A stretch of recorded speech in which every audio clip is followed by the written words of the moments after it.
다시 한번 우리 성년의 날을 맞은 구구또래 우리 새내기 여러분들 축복하고 축하합니다. 저는 올해 선택이라는 주제를 가지고서 설교하고 있습니다. 이 땅에 사는 모든 사람들이 매 순간 이 선택을 하면서 살아가는데 도대체 그리스도인들은 어떤 선택을 해야 하는지, 또 세상 사람들과 그 선택이 무엇이 다른지 말씀을 통해서 살펴보고 있습니다. 그래서 처음으로 그리스도인의 선택의 기준은 하나님이어야 한다라고 이야기를 나누었습니다. 내 자유가 아니라 하나님이 기뻐하시는 선택을 해야 된다고 말씀을 드렸습니다. 그리고 그 다음으로 그리스도인은 관점을 새롭게 해야 한다라고 이야기를 나누었습니다. 나의 시선, 세상의 관점이 아니라 더 큰 구원의 역사, 하나님의 관점을 가지고 자신의 삶을 해석하기를 선택해야 된다라고 말씀을 나누었습니다. 그런데 이렇게 하나님을 중심으로 또 하나님의 관점으로 인생을 선택하다 보면 우리에게 무슨 유익이 있을까요? 도대체 하나님을 중심으로, 주인으로 해서 선택하는 그 삶이 오늘 나에게 주는 유익이 무엇이란 말입니까? 바로 하나님이 준비하시는 타이밍을 만나게 된다는 것입니다. 아마 인생은 타이밍이다 라고 하는 이 말에 여기 계신 거의 모든 분들이 공감하실 것입니다.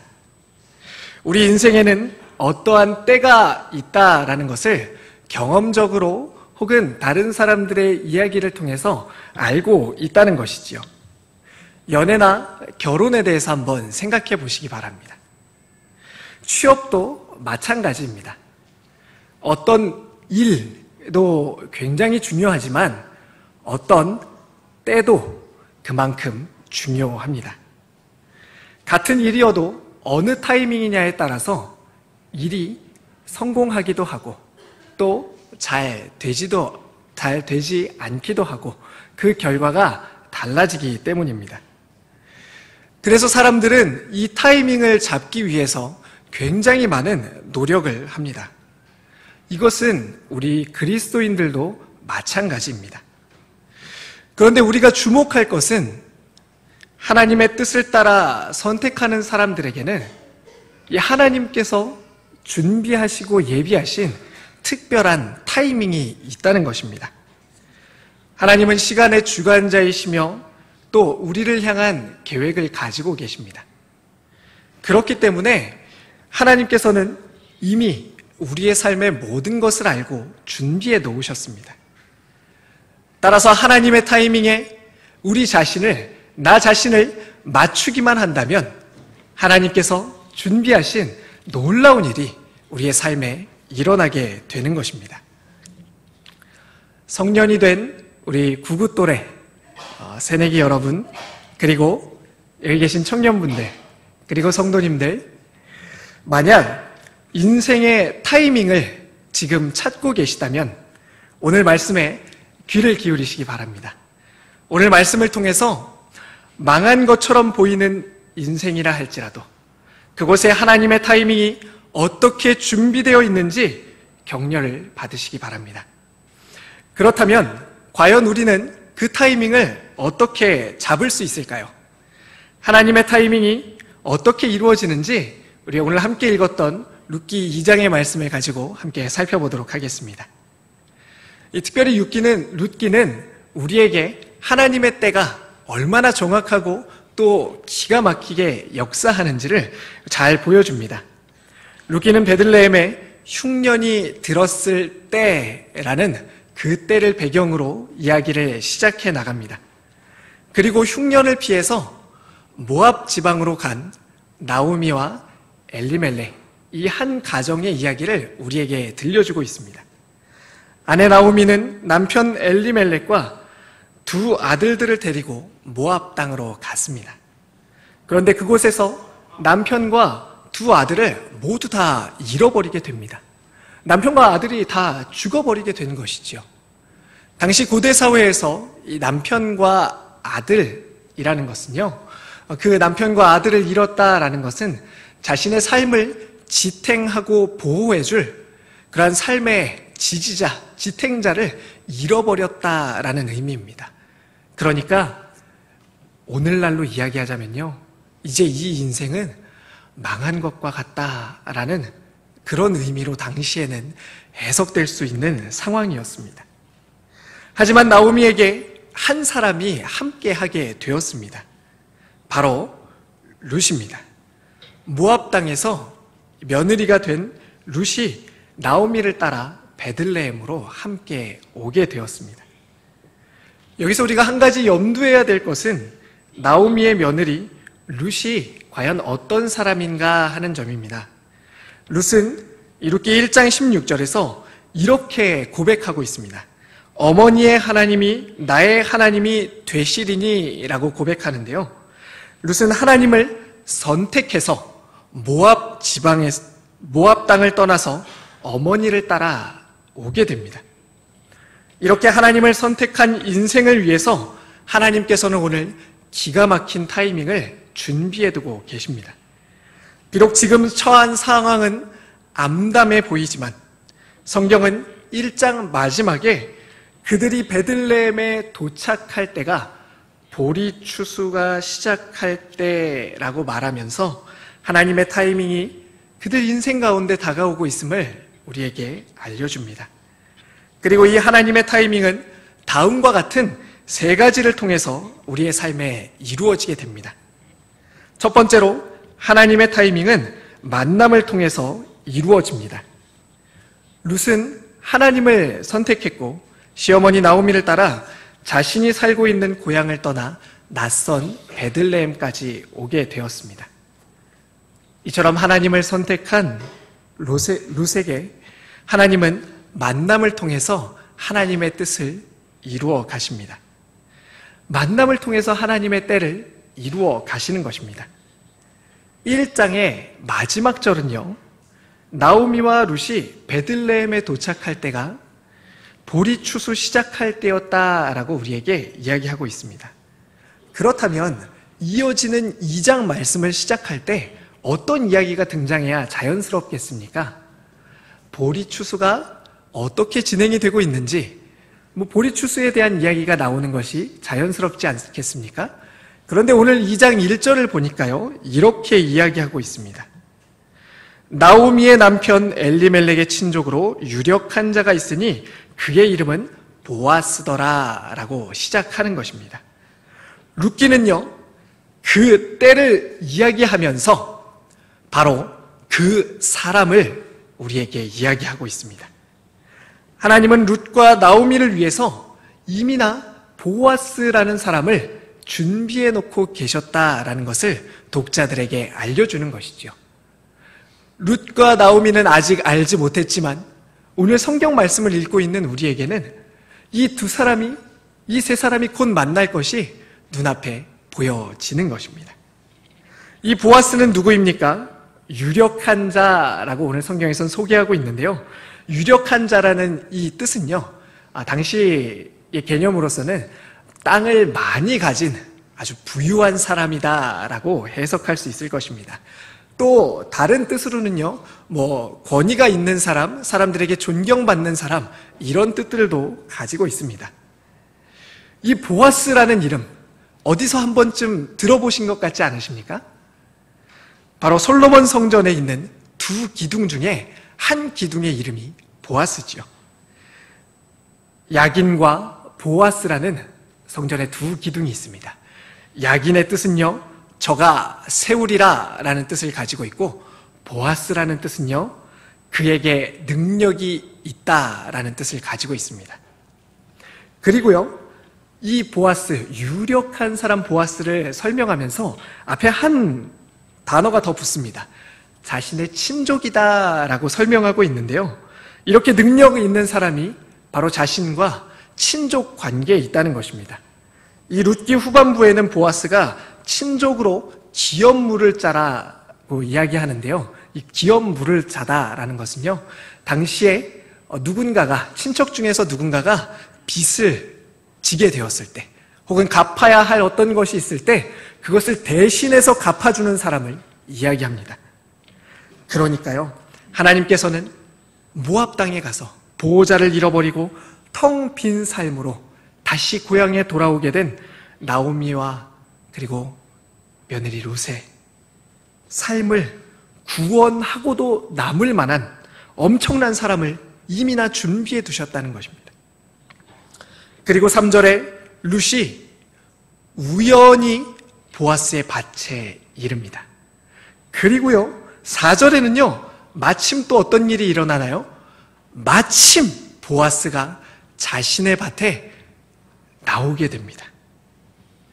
이후에 어떤 일이 일어날는지는 다들 상상이 되시죠? 구구또래 여러분, 특별히 성년이 되신 우리 구구또래 여러분, 그리고 청년 여러분, 만남을 소중히 여기시기를 바랍니다. 나의 고정관념을 가지고 사람을 판단하지 마시고 이 만남을 통해서 하나님의 뜻이 이루어진다라는 그런 믿음으로 관계를 만들어 가시기를 바랍니다. 그러면 그 만남을 통하여서 하나님께서는 정말로 멋진 일을, 그리고 아주 기가 막힌 타이밍을 우리 삶에 허락하실 것입니다. 두 번째로는요, 이 하나님의 타이밍은 오늘 내가 하는 바로 그 일을 통해서 이루어진다는 것입니다. 제가 한 이야기를 좀 들려드리겠습니다. 비 내리는 어느 오후에 한 노부인이 피츠버그 백화점에서 한가한 시간을 보내고 있었습니다.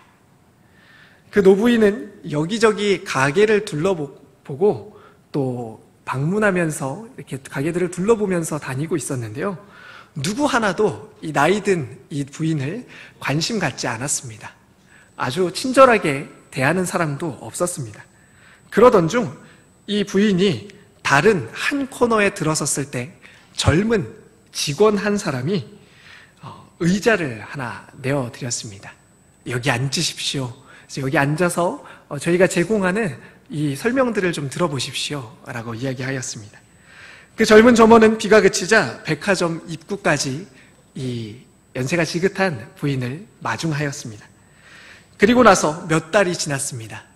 이 백화점 사장 앞으로 스코틀랜드의 성에 가구를 좀 들여놓고 싶은데 그 청년을 보내달라고 하는 편지 한 통이 도착하였습니다.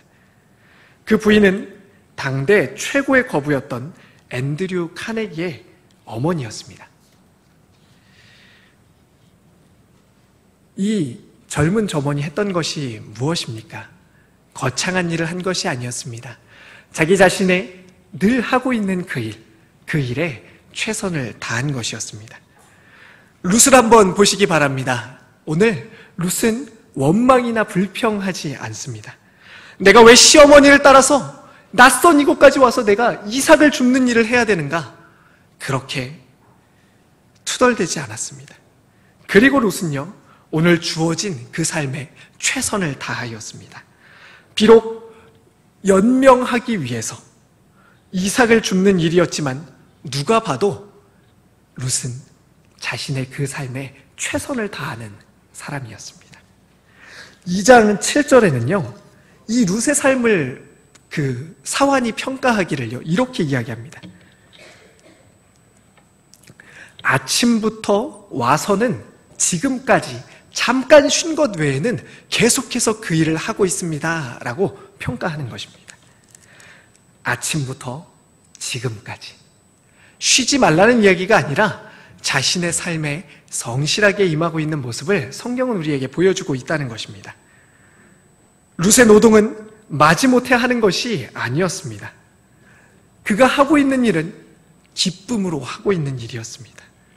완전히 주저앉은 어머니 나오미의 삶 속에 들어가서 그녀의 고통을 덜어주기 위해서 최선을 다하는 그러한 인생으로 살아가고 있는 것입니다.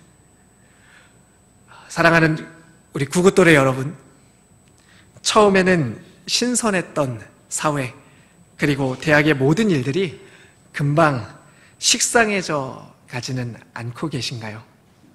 하지만 매일 반복되고 있는 그 작고 사소한 일을 성실하게 하셔야 합니다. 그 자리에서 하나님의 뜻대로 부름받은 자답게 인정받으시기를 바랍니다. 왜냐하면 여러분이 매일 하고 있는 그 삶의 그 자리, 바로 그 일이 거기에 하나님의 타이밍이 있기 때문입니다. 그런데요, 앞서 말씀드린 첫 번째와 두 번째, 이와 같은 방법들은 사실 세속적인 가치관을 가지고 살아가는 모든 사람들도 다 비슷하게 이 땅을 살아가면서 하고 있는 그런 방법입니다. 우리가 주의해야 하는 것은 그리스도인이 살아가는 방식이 세상 사람들과 전혀 다른, 하나도 일치하는 것이 없는 그런 다른 세상에 있는 것이 아니라는 점입니다. 일반적인 삶의 모습이 비슷하기 때문에 우리는 종종 혼동하기 쉬운 것들이 있습니다. 하나님의 타이밍에 가장 특별한 점, 그리고 놓치기 쉬운 것은 바로 이 세 번째 이유 때문입니다. 세 번째로, 하나님의 타이밍은 낮은 곳에서 이루어집니다. 하나님은 룻과 나오미가 베들레헴으로 오게 되었을 때 그들의 삶을 평탄한 길로 인도하지 않으셨습니다. 생계가 막막한 상황으로 오히려 인도에 오신 것입니다. 저 밑바닥으로 하나님께서 인도에 가신 것입니다. 어디까지 하나님께서 이들의 삶을 바닥으로 끌어내리셨나요? 바로 이삭을 줍는 삶까지 끌고 내려가신 것입니다. 이 이삭을 줍는다라고 하는 것은요, 레위기 19장에 등장하는 그런 율법을 배경으로 하고 있습니다. 어떤 율법이 있었냐면요, 추수할 때에 다 거두어 가지 말고 일부를 남겨두어라 라고 하는 그러한 법이 있었습니다.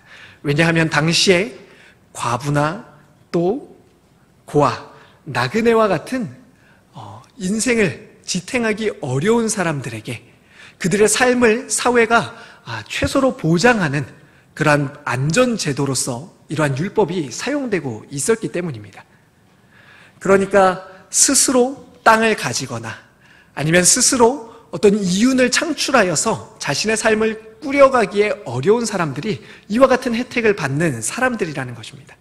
거꾸로 한번 생각해 보시기 바랍니다.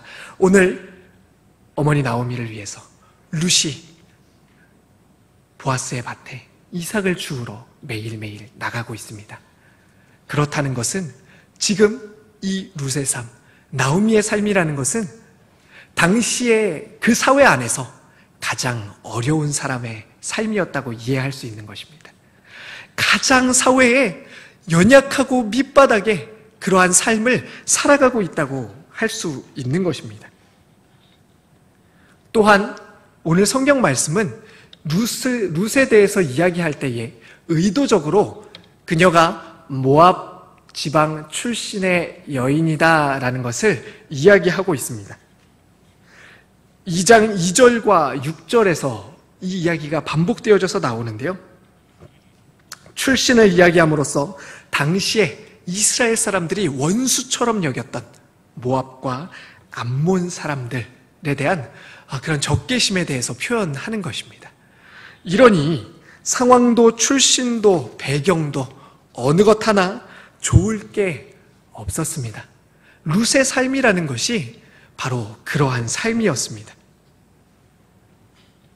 사람들은 절호의 타이밍이 자신의 가장 최상의 모습일 때에 찾아온다고 그렇게 생각합니다. 더 높은 곳으로 올라가야 더 좋은 타이밍, 그리고 그 타이밍을 잡을 수 있을 것으로 여깁니다.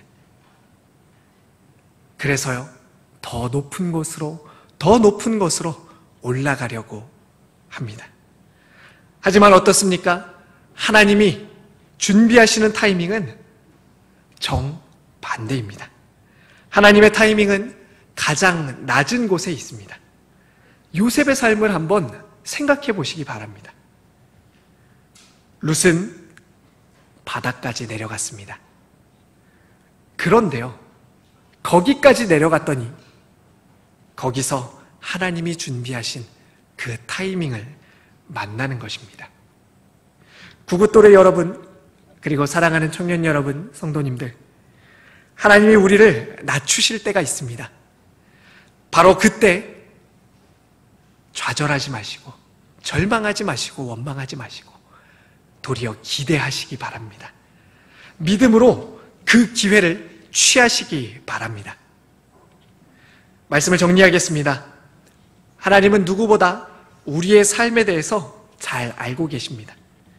그리고 우리를 향한 실패하지 않는 완벽한 계획을 가지고 계십니다. 그래서 그리스도인에게는 하나님이 준비하시는 타이밍이 있습니다. 하지만 아무나 이 하나님의 타이밍을 잡을 수 있는 것은 아닙니다. 하나님은 먼저 우리가 하나님의 타이밍을 잡을 수 있는 사람으로 준비되기를 원하십니다. 그래서 여러 가지 일들을 통해서 또 삶의 여러 가지 우리가 겪는 일들을 통해서 그리고 여러 가지 방법을 통해서 하나님 우리를 연단하십니다. 낮추십니다. 그리고는 낮아진 그 자리에서 만남을 통해서 오늘 내가 하는 그 일을 통해서 기가 막힌 하나님의 타이밍을 이루어 가십니다. 세상 방법이 아니라 하나님의 타이밍을 선택하고 잡으시는 모든 청년 여러분 그리고 성도님들이 되시기를 바랍니다. 하나님을 선택하는 우리 모두의 인생이 되시길 간절히 축원드립니다. 기도하겠습니다. 하나님, 오늘 성년의 날을 맞이하여서 그리고 하나님을 쫓아 살아가는 이곳에 모인 모든 청년들과 또 성도님들 그리고 저 자신을 주님께 올려드립니다. 주님, 이 시간에 하나님 주님께서 주시는 타이밍을 잡을 만한 사람으로 우리를 만들어 주시옵소서. 인생의 가장 낮은 곳에서 하나님께서 인도하시는 그 걸음을 따라 하나님께서 주시는 만남을 통하여서 또 우리가 하는 매일의 삶의 그 일을 통하여서 주님께서 주시는 인생 최고의 타이밍을 만나는 붙잡는 우리 모두가 되게 하여 주시옵소서. 감사하며 예수님 이름으로 기도합니다. 아멘.